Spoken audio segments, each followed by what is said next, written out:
Hey guys, Stephanie here. Today's video is a quickie but a goodie because we are gonna talk about theft. Specifically, we're gonna be talking about how to steal Vampire the Masquerade's relationship map idea for our D&D games. Because these relationship maps, they take your player's investment in their quests and in the other player's quests to the next level. So, how do you make one? The easiest time to do this is in session 0. That way everybody can see the story ideas that everyone else is kind of thinking about, but you can actually really do it at any time. And no matter what, it'll start bringing a little more focus to your games. So each player is going to put a little bit of info about themselves. Things like name, species, class, maybe even like a loose archetype concept. And then we start building out the good stuff. So you want to start with the people that are attached to them. These are going to be 1 or 2 living NPCs. So like no dead parents or anything on here. We want things that we can use as motivating NPCs in our games. So these will be things like living family members, mentors, rivals, all of that sort of stuff. You may have noticed I said rivals, and that's because these don't have to be positive NPCs. Then we're gonna connect our PCs and kind of get them to start thinking about how they feel about each other at this juncture. So if you're doing this during session 0, it'll be kind of their initial impressions of the other party members, unless they have like a long-standing history. And then last but not least, the cherry on top is gonna be our ambitions and desires.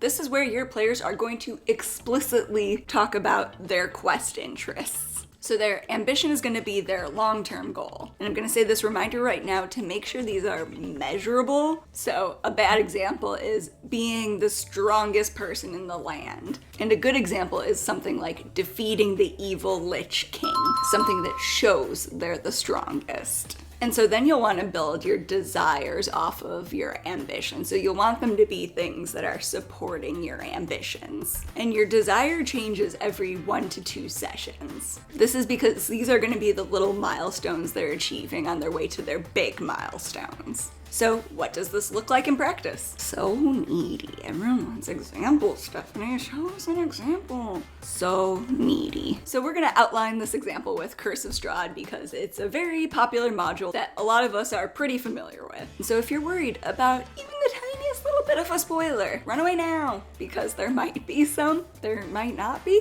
It's a mystery. I don't know what my weird little ADHD brain is gonna say, so this is your disclaimer. So we're gonna assume all of these players have done Curse of Strahd. We're starting them at level 3 in the town of Barovia. And so this is a party of 4. So we have their name, their species, and their class and subclass. And then we're gonna take this chance to add archetypes, character concept to ours, just as a little reminder of who's who. And we're also gonna color code this because we're not savages. So PC number 1 is Priska. She's a fighter, champion subtype. She's gonna be someone who was born and raised in Barovia.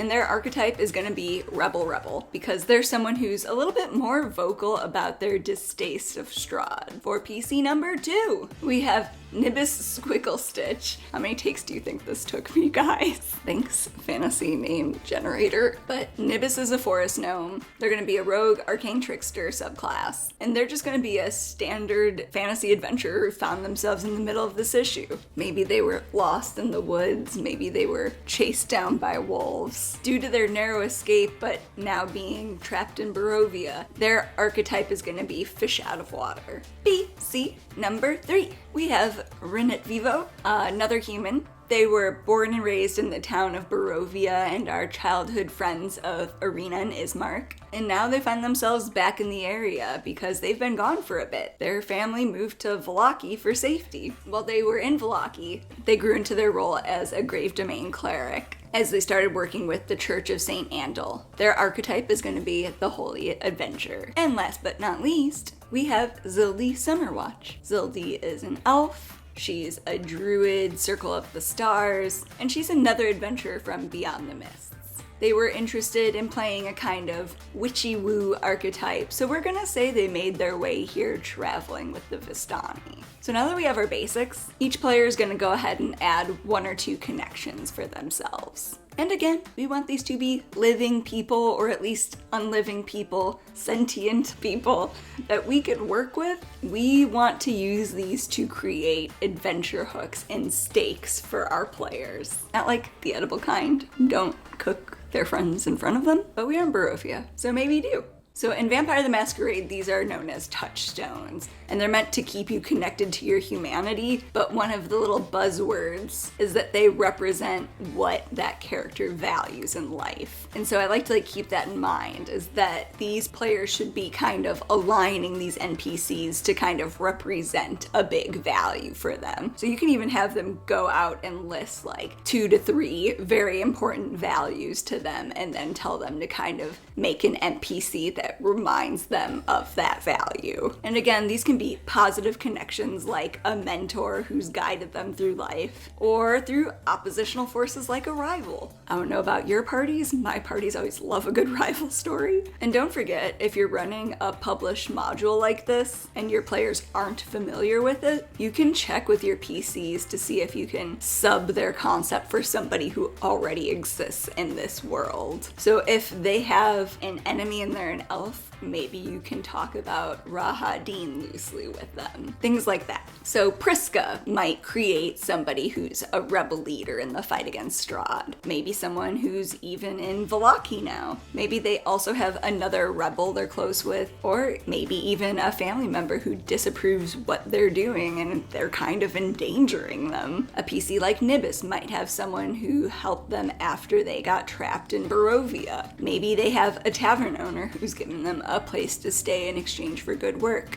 Our cleric Rin is an easy choice. They're definitely going to be connected to Irina because reasons. And then their other contact will be Father Lucian Petrovich from the church. And Zildi, who's also originally from outside the Mists, since she's interested in divination, she might be a student of Madame Eva. She might also have another Vistani contact that tries to shelter them a little bit from the horrors of Barovia. Not to be misconstrued with the horrors of Barovia. And so as you go, you can decide that certain NPCs know each other, some PCs might be familiar with other players' NPCs, so on and so forth. So this isn't like a static map. This is constantly moving and evolving. In fact, in Vampire the Masquerade, you can kind of update this as necessary. But next, now that everybody knows a little bit about each other, and you can do some more Session 0 activities and really flesh out the characters before getting to this part if you want. But now you're gonna start linking the characters together and kind of stating how they feel about each other, their initial impressions, how they might have met, and marking all of that type of stuff down. Again, this can change and evolve, but this is just a really solid way to kind of give the players inspiration for group roleplay at the start of the game. You're being very explicit about the characters' dynamics. And so for example, your fighter Priska might think that Rin the cleric is a coward for fleeing Barovia as a child, even though it wasn't their choice. They might hold it against them. Rin might think that Zildi is a little bit naive because of her trust in the Vistani, and both players that originated in Barovia might have kind of this deep-seated suspicion of her. And so everybody should have a thought, a feeling, etc. about everybody else. And like I said, you can kind of add how they met, but let the players talk this through and kind of cycle through their thoughts on this, because they might have a few different ways they could feel about any one PC. And when you're done with that, you should have a map that looks a little something like this.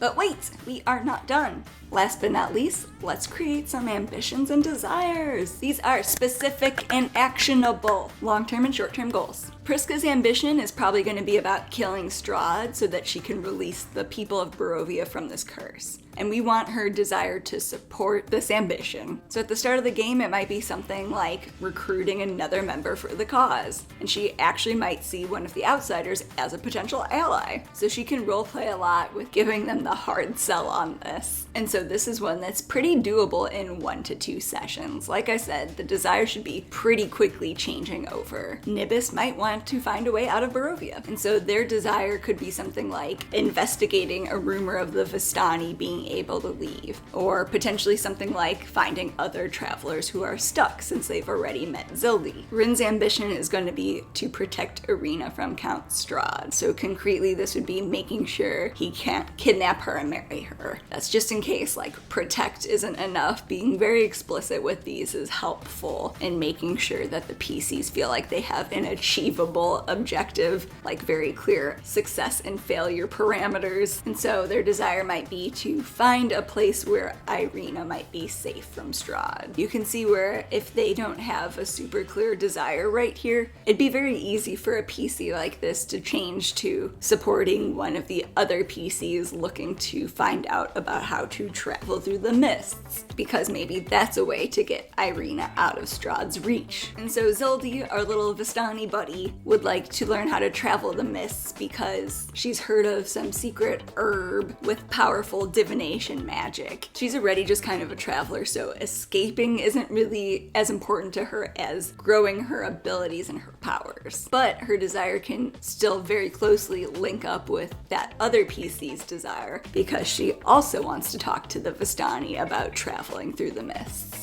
And like I said, anytime a PC doesn't feel like they, in that moment, have a very clear desire path, because this is one of those things, as you throw plot hooks and complications at them, these desires are going to evolve and change. One of them might not be able to further their own ambition in that moment, so they'll want to pick a desire that kind of helps support the group. And there we have it. That's the start of our relationship map. Like I said, as you go, you can kind of add to it. Some groups really like to create whole big webs. So if your group really likes visual tools, that might be something they're into. But like I said, this is a really great tool to get the party started with some strong roleplay, with fleshing out concrete character concepts, and for starting to get them used to more goal-oriented character choices. Let me know in the comments if you do anything similar, or if there's a mechanic from a different system you'd like to see ported into D&D. I really love tinkering with things, so I already have a few more of these coming up. And in the meantime, if you want to tinker some more too, go check out my video on magic item crafting.